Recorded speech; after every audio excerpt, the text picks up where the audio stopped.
ఒక middle class ఇల్లాలిగా నా జీవితం నా బాధ్యత ఇదే నా ప్రపంచం. నమస్తే అండి, నేను ఉషా. ఎలా ఉన్నారు? మీరు బాగున్నారా? మీరు బాగుండాలని మనస్ఫూర్తిగా కోరుకుంటున్నా. నేను కూడా చాలా బాగున్నాను. ఇవాళ ఈ వీడియోలో నా పెళ్ళైన దగ్గర నుంచి ఇప్పటి వరకు ఇక ముందు కూడా నేను ఎలా ఉన్నాను, నన్ను నేను ఎలా మార్చుకున్నాను అన్నీ కూడా మీకు షేర్ చేస్తానండి. వీడియో చాలా బాగుండబోతుంది. మీరు ఎవరు స్కిప్ చేయొద్దు. మనకి యూట్యూబ్ హైప్ అనే ఒక ఆప్షన్ ఇచ్చింది. మీరు అందరూ కూడా నా ఛానల్కి హైప్ ఇచ్చి లైక్ కూడా ఇవ్వండి. ఇంకా మీరే నన్ను ముందుకు తీసుకెళ్ళిన వాళ్ళు అవుతారు. ఈ మన యూట్యూబ్ ఛానల్తో పాటు ఫేస్బుక్లో కూడా సేమ్ పేరుతో నాకు అకౌంట్ అయితే ఉంది. అక్కడికి కూడా ఫాలో కొట్టేసి నన్ను సపోర్ట్ చేస్తారని ఆశిస్తున్నాను. ఇంకా లేట్ చేయకుండా మనం వీడియోలోకి అయితే వెళ్ళిపోదాము. మాకు 2005లో పెళ్ళయిందండి. ఇప్పటికి ఎన్ని సంవత్సరాలు అయినాయో మీకు ఒక అంచనా అయితే వచ్చేసింది కదా. 2005లో నాకు పెళ్ళైనప్పుడు నా వయసు వచ్చేసి 17 సంవత్సరాలు. ఇంకా అప్పుడైతే నాకు మా వాళ్ళు మ్యారేజ్ అయితే చేశారు. ఎప్పుడైతే పెళ్ళి అనేది జరిగిందో అంతకుముందు ఒక లెక్క, పెళ్ళి అయిన తర్వాత మరొక లెక్క. నాకే కాదు, ప్రతి ఆడపిల్లకి అంతే కదండి. అందులోనూ మిడిల్ క్లాస్ ఆడవాళ్ళకైతే ఇంకా మరీ అనమాట. మనకి ఏమి ఉన్నా లేకపోయినా పుట్టింట్లో ఆడపిల్లకి వాళ్ళకున్న దాంట్లోనే ఎంత గారాబంగా చూసుకుంటారో, పిల్ల పని చేసినా చేయకపోయినా ఎవ్వరూ పట్టించుకోరనమాట. నేను కూడా అంతే. అలాగని చెప్పి గారాబం చేశారని చెప్పి ఏ పని పాట రాకుండా నేనేం ఉండలేదండి. పనే నేర్పించారు. అలాగే అట్ దట్ సేమ్ టైం గారాబంగా కూడా అలాగే నన్ను చూసుకున్నారు. మా అన్నయ్య వాళ్ళు, అమ్మ నాన్న అందరూ కూడా చాలా స్పెషల్గా నన్ను అయితే ట్రీట్ చేసేవాళ్ళు. అయితే అక్కడి నుంచి అది కట్ చేస్తే ఇంకా పెళ్ళయింది. ఆ తర్వాత నా జీవితం పూర్తిగా మారిపోయిందని చెప్పుకోవాలి. ఆ వయసులో పెళ్లి చేసుకొని అత్తవారింటికి వచ్చిన తర్వాత మా అత్తయ్య గారు ఇంట్లో లేరనమాట. ఆవిడ చనిపోయారు.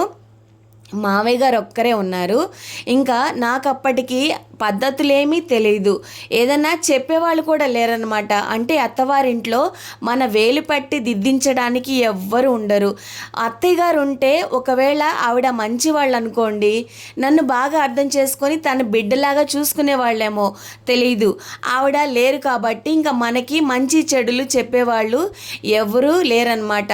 ఒకసారి పడితే గాన దాని జాగ్రత్త తెలుస్తుంది. ఇక మీదట పడకుండా జాగ్రత్త పడతాము అన్న ఒక సామెత ఉంది కదా. అలాగే నాకు ప్రతి ఎదురు దెబ్బ తగిలిన తర్వాతే నాకు ఏది ఎలా చెయ్యాలి, మనం ఎలా ఉండాలి అన్నీ కూడా అలవాటైతే అయిందండి. అయితే మాకు పిల్లలు 3 సంవత్సరాల తర్వాత పుట్టారు. మా మ్యారేజ్ అయిన 3 years తర్వాత అయితే మా పెద్ద బాబు పుట్టింది. అలాగా మాకు 2 అమ్మాయిలు, 1 అబ్బాయి అనమాట. 3 పిల్లలు పుట్టిన తర్వాత చిన్నతనంలోనే, అంటే వాళ్ళు చిన్నగా ఉన్నప్పుడే ఇంకా మా ఆర్థిక పరిస్థితులు నేనే గమనించుకొని నా భర్త సంపాదన అంతగా మాకు సరిపోక ఇంకా నేనేం వర్క్ చేయాలని చెప్పి నాకు నేనే ఆలోచించుకొని ఇంట్లో ఖాళీగా కూర్చోకుండా పిల్లలు పసిపిల్లలుగా ఉన్నప్పుడే, అంటే చిన్నగా ఉన్నప్పుడే, ఇంకా పాలు కూడా మరవక ముందే నేనేం పని చేయాలని చెప్పి నా మనసులో నేనే ఒక ఆలోచన అయితే బాగా బిల్డ్ చేశాను. నాకు చిన్న ఇంగ్లీష్ వర్డ్స్ నేను వాడినప్పటికీ అది నేను కరెక్ట్ అనుకుంటున్నాను. ఒకవేళ అది కరెక్ట్ కాకపోతే దయచేసి మీ బిడ్డ అనుకొని నన్ను ఎక్స్క్యూజ్ చేస్తారని ఆశిస్తున్నాను. తప్పుగా ఎవరు అనుకోవద్దండి. ఫ్లోలో చెప్పేస్తున్నాను అనమాట. నేను నా జీవితంలో పడిన ఆ కష్టాలు అలాంటివి, అంత ఒత్తిడి నేను తీసుకున్నాను. అప్పటి నుంచి నేను ఏ పని చేయాలని చెప్పి బాగా ఆలోచించేదాన్ని. ఒకళ్ళ దగ్గర పనికి వెళ్తే ఇంకా నాకు 3 పిల్లలు అని చెప్పాను కదా. మా ఇంట్లో ఎవ్వరూ చూసుకునే వాళ్ళు లేరు. చూసుకుంటే నా భర్త చూసుకోవాలి, లేకపోతే నేను చూసుకోవాలి, అలా అనమాట. నేను స్టార్టింగ్లో బట్టల షాప్కి అయితే వెళ్ళాను. ఎన్ని రోజులే వెళ్ళలేదు, ఒక 18 రోజులు 20 రోజులు లోపే వెళ్ళానండి. అప్పుడు మా 3 పిల్లలు చిన్నగా ఉన్నారని చెప్పాను కదా, వాళ్ళే మోటార్ వేసి నీళ్లు పట్టేవాళ్ళు అనమాట. ఇంకా పిల్లలకి పడగ కొట్టుకున్నా, ఒకసారి 3 కొట్టుకొని చాలా ఇబ్బంది అయితే అయిపోయింది. పక్కింటి ఆంటీ చెప్పింది, ఏంటమ్మా ఉషా అలా ఎల్లబాక చిన్నపిల్లలు వదిలిపెట్టి వాళ్ళు కొట్టుకున్నారు, పిల్లలు ఏడుస్తూ ఉన్నారు, అసలు ఆ మోటార్ తగిలింది పిల్లకి అని చెప్పి వాళ్ళు నన్ను బాగా అరిచారనమాట. నా మంచి కోసమే పిల్లల్ని వదిలేసి వెళ్ళబాక, పాడు పని లేకపోతే లేపోయింది అని చెప్పిందనమాట ఆంటీ. ఆ మాటకి నేను పిల్లలు 3 పట్టుకొని, ఎందుకు నాకు ఈ పరిస్థితి తీసుకొచ్చావు దేవుడా అని చెప్పి బాగా ఏడ్చాను. అయినా కానీ అప్పటికి ఆ పని మానేసిన. ఇంకా నా మనసులో ఉన్న ఒక స్ట్రాంగ్ ఉంది చూసారా, అది మాత్రం నేను కోల్పోలేదనమాట. ఆ తర్వాత ఒకళ్ళ దగ్గర పనికి వెళ్ళడం కాదు, నేనే సొంతంగా పిల్లల్ని చూసుకుంటూ ఇంటి దగ్గర ఏం చెయ్యాలా అని చెప్పి ఆలోచన చేస్తూ ఉన్నా. ఆ తర్వాత నాకు ఒక ఆలోచన వచ్చింది, టిఫిన్ పెట్టుకుంటే ఎలా ఉంటుంది, నా పిల్లలు నా దగ్గరే ఉంటారు, ఇంటి దగ్గరే కదా చూసుకోవచ్చు అని చెప్పి ఆలోచన చేసి పిల్లలు చిన్నగా ఉన్నప్పుడే టిఫిన్ అయితే స్టార్ట్ చేశాను. ఇంకా ఆ టైంలో నన్ను ఒక ఆంటీ తిట్టిందని చెప్పాను కదా, ఇంకా పిల్లల్ని చూసుకోకుండా బయట పనికి ఎందుకు వెళ్తున్నావు అని చెప్పి ఆవిడే టిఫిన్ వేసేవాళ్ళు. ఆవిడ దగ్గర టిఫిన్ ఎలా వేయాలి, ఎంత కొలతలు వేయాలి అన్నీ నేను అడిగి కనుక్కున్నాను. ఆవిడ క్లియర్గా 2-3 రోజులు మనకి కలిపి ఇచ్చింది కూడా. అయితే ఆవిడ ఇళ్ల మధ్య పెట్టేటిది మా ఇంటి దగ్గరలో, నేనేమో మనం మరి ఆవిడకి దగ్గరగా పెడితే అది కరెక్ట్ కాదు కదా, అందుకని మెయిన్ రోడ్డు మీద ఒక స్థలం చూసుకొని అక్కడ పెట్టడం స్టార్ట్ చేశాను. దాని తర్వాత అది క్లిక్ అయింది. తర్వాత బజ్జీల బండి పెట్టాము, అది కూడా బాగుంది. తర్వాత జ్యూస్ స్టాల్ పెట్టాము, అది కూడా బాగుంది. ఇదంతా మేము కొన్ని సంవత్సరాలు గడిచినాయి అనమాట. పిల్లలు కాస్త పెద్దగా అయ్యారు. ఆ తర్వాత మాకు మెయిన్ రోడ్డు మీద టిఫిన్ అన్ని జ్యూస్ అన్ని పెట్టుకున్నామని చెప్పాను కదా, వ్యాపారం బాగుంది. ఇంకా క్లిక్ అయ్యాము, ఇంకా మనకేం ఇబ్బంది లేదు, ఇంకా మనం సెట్ అయినట్టే, ఇంకా ఇక మీదట ₹1 మిగులుతుంది అని అనుకునే లోపే అక్కడున్న రూమ్స్ మొత్తం కొట్టేశారనమాట. అంటే మేము స్టార్టింగ్ ఒక స్థలంలో పెట్టినప్పటికీ కాలం గడిచే కొద్దీ, సంవత్సరాలు గడిచే కొద్దీ ఒక రూమ్ కూడా తీసుకున్నాము.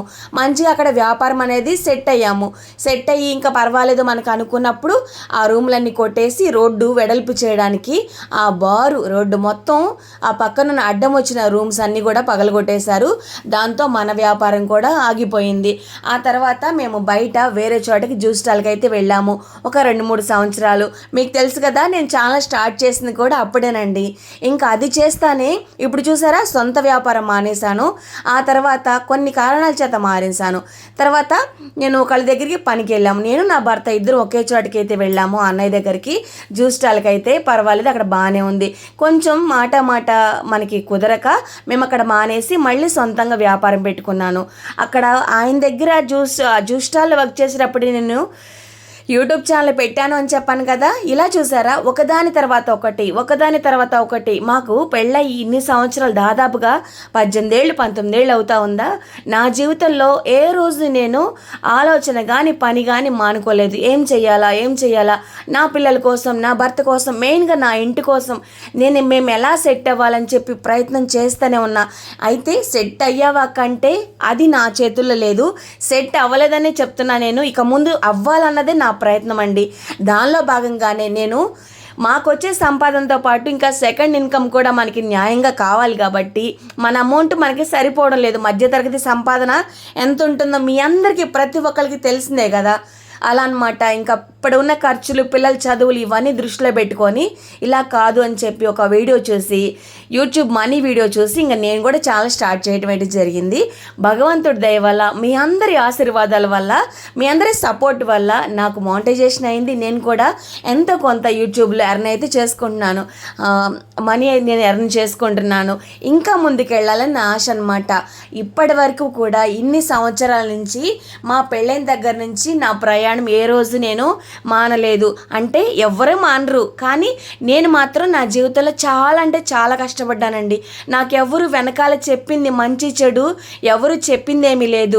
మనుషుల్ని అర్థం చేసుకున్నాను, మనం ఎలా ఉండాలి, ఎలా ఉండకూడదు, నా భర్తతో ఎలా ఉండాలి, పిల్లల్ని ఎలా చూసుకోవాలి, ఒక ఫ్రెండ్ లాగా వాళ్ళతో కలిసిపోయి మంచి చెడులు అంటే మన జీవితంలో మనం పడ్డ ఇబ్బందులు మన పిల్లలు ఏ విధంగా కూడా పడకూడదని చెప్పి వాళ్ళని ఏ రోజుకి ఆ రోజు నేను మోటివేట్ చేస్తూనే ఉంటా. ఇవాళ కష్టపడి నేను పనిచేసి వచ్చినా నా పిల్లలతో ఒక గంట కూర్చుని మాట్లాడకుండా ఏ రోజు నేను నిద్రపోలేదు తెలుసా. ఇప్పటికీ కూడా నా పిల్లలకి ప్రేమగా నేను అన్నం ముద్దులు పెడుతూ మంచి బుద్ధులు చెప్తానే ఉంటా. ఇలా ఉండాలి, ఇలా ఉండకూడదు, సమాజం ఇలా ఉంది, మీరు మాత్రం ఇలా ఉండాలి అని చెప్పి నేను ఎన్నో చెప్తా ఉంటా. మీకు ఈ వీడియో నచ్చిందా? కామెంట్ చేయండి.